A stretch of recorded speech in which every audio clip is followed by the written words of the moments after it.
Hey guys, what's up? I've seen better days. I snuck out here to shoot this tutorial. I had to wait for Jolene and my neighbor to take off. Here's what happened to me yesterday, Monday. Me, my dad, and my son-in-law. My son-in-law has this huge refrigerator in storage. My refrigerator broke. I was going to go buy one. Mine was intermittent. It would work and then it wouldn't. And we ended up throwing out hundreds of dollars worth of food. I'm like, okay, we got to do this. So we go over to the storage unit. And, you know, on my channel, you guys, you never know what you're going to get, huh? Once in a while you get some crazy stuff. But you know what? You guys are like a secondary family to me. And I like to let you guys know what's up and what's going on. So I had the dolly hooked underneath the refrigerator. This sucker is huge. It's got to be 350 pounds plus. And my son-in-law was on the bottom, and my dad's like 73, and you know, he doesn't need to be lifting, you know, but we were using his truck because I didn't have a truck. I don't have a truck. So his job was just to kind of stabilize this beast of a refrigerator. So we're struggling with this thing to get it up. My dad's truck's really nice. It's an older Ford. I think it's a 71 Ford. So we finally were struggling to get it up there, and it's halfway up on the dolly, leaning off the tailgate, you know, at an angle like this. You know, they're down here, and I'm up here in the bed of the truck. So I'm pulling this. I'm one of those people, guys, that's like, you know, I don't like to call on people for a bunch of help. I'll just do it myself. I've moved refrigerators by myself in the past, washers, dryers. I look at it like a challenge and a workout. So, you know, I learned a lesson. So I'm pulling this thing, and it starts to tilt, like it's getting ready to fall off the dolly. We didn't put straps around it. And, you know, the wheels off the dolly are stuck underneath the tailgate, and I'm pulling with all my freaking might. And it started to tilt a little bit.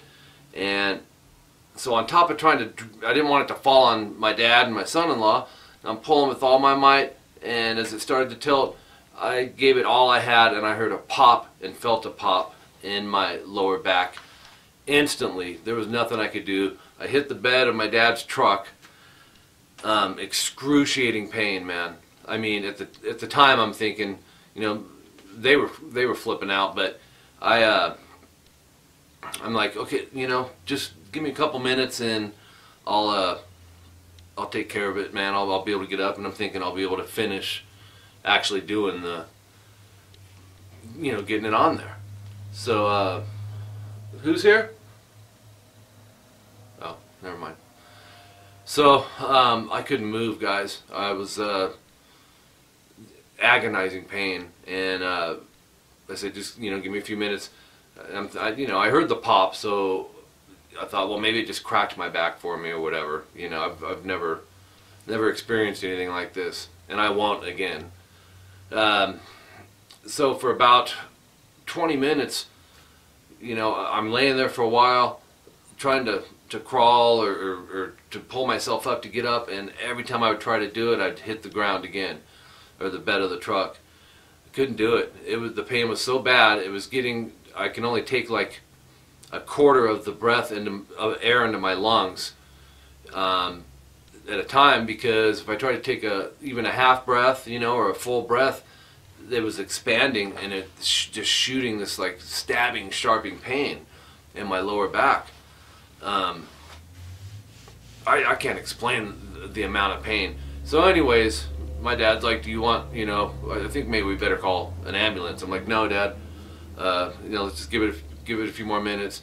And I finally was able to get up. I had my dad and my son-in-law helped me, basically drag me to my feet. I couldn't put pressure on both my feet, particularly my right foot. When I put more weight on it, I'd want to hit the ground again. So it wasn't getting better. I was getting to where I was starting to hyperventilate because I was having trouble breathing, man. That's a panic feeling, you know. Just feeling real bad. So I was like, I need to go to emergency room. I'm not a guy that goes to emergency rooms. I don't like going to hospitals. I hate it. The ER room, you know, usually it's like, you know, 6 to 10 hour wait, no joke, depending on the severity. Well, it was a severe day apparently for a lot of people, because shortly after I get there, 2 ambulances pull up, and the 2 older guys, you know, they got IVs hooked up to them. I'm assuming heart attack, you know. My situation was critical, but it wasn't life-threatening. So they get the priority over me. So basically it was about 7 hours in the emergency room. They did what's called a CT scan, which is like, you know, you lay down on this thing and it slides you into it and it takes pictures of you. You know, they did my lower back, and came in the room, and that's when they told me my bunch of big words, but my L2, which means lumbar 2, it's I think the second one from the bottom, and they're like little square blocks. Well, it compressed and cracked all the way through, which is super close to just being broke. This is day 2, and like I said, if my wife finds out, she's gonna be pissed.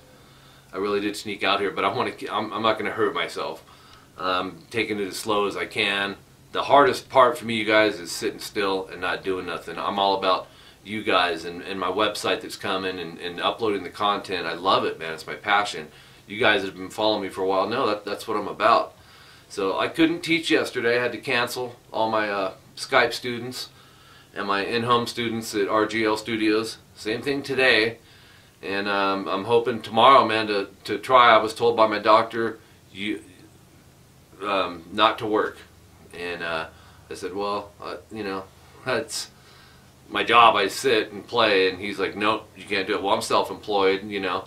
And so I know it does me no good. And then I listened to a point. I'm going to try to teach tomorrow, get back into the swing of things.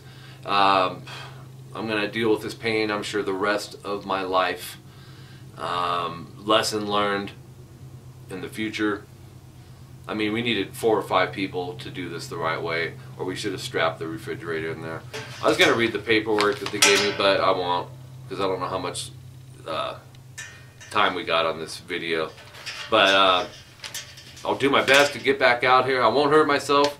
You guys have been really, really cool, man. A lot of you guys that added me on Facebook or sending prayers and good wishes my way. Thank you, you guys. It does help, because I've revolved my life around music and you guys. It's what I love to do. It's my passion. So just wanted to give you an update. That way all of you YouTube people know what's going on. I'll still, you know, we're pushing for the website here. I still don't have the exact day. I don't know that this will set it back at all, because the web companies, you know, I've got a few things I gotta do, little, you know, small things. But anyways, I'm gonna go back in the house before my wife gets back and wants to beat me up. Thank each and every one of you guys. Make sure to go to be watching for rockandguitarlessons.com. I'll keep the videos coming, and you know, because I want all you guys to make that your new home base as opposed to YouTube. Still stay on YouTube, subscribe here. This channel's not going anywhere, but all the stuff you get here, you're going to get at rockandguitarlessons.com. So while you're there, fill out the contact information, and yeah, it's 4 things. It's your name, email, and there's a subject line and a message. You don't even have to do the subject line and message. If you're going to be joining the site and you want to put that in there, that's fine. You know, I hope you guys do join. It's going to be very affordable. $24.99 a month. But if you can't, all the free YouTube content is going to be there. Everything. As soon as something's on YouTube, instantly it's on the website as well. Plus the cool things that you're going to be able to enjoy just being at rockandguitarlessons.com that YouTube isn't offering. You'll see. You'll see what I mean. A lot of things to keep you involved in the music community is going to be on the website, and working with some music stores and endorsements and guitar companies and amp companies. There's just so much. The list goes on and on. So anyways, I'll stop there, and yeah, basically I have a broken back is what we're looking at, and you guys are probably like, dude, what the heck are you doing out there? I feel like Ozzy, man. I do. I feel like Ozzy, and I'm not faking me getting up like this, but I'm walking like this. That's me. But I made it out here for you guys. I love you guys, man. Subscribe, spread the word, and you know, your good vibes and prayers are much appreciated. Could have been worse, you know. I do need to take it easy because it's a critical time right now, man. I gotta let things heal right. You know, if it would have moved out of place, I could have been paralyzed. So that's what it comes down to. So thanks a lot, guys. We'll talk to you later.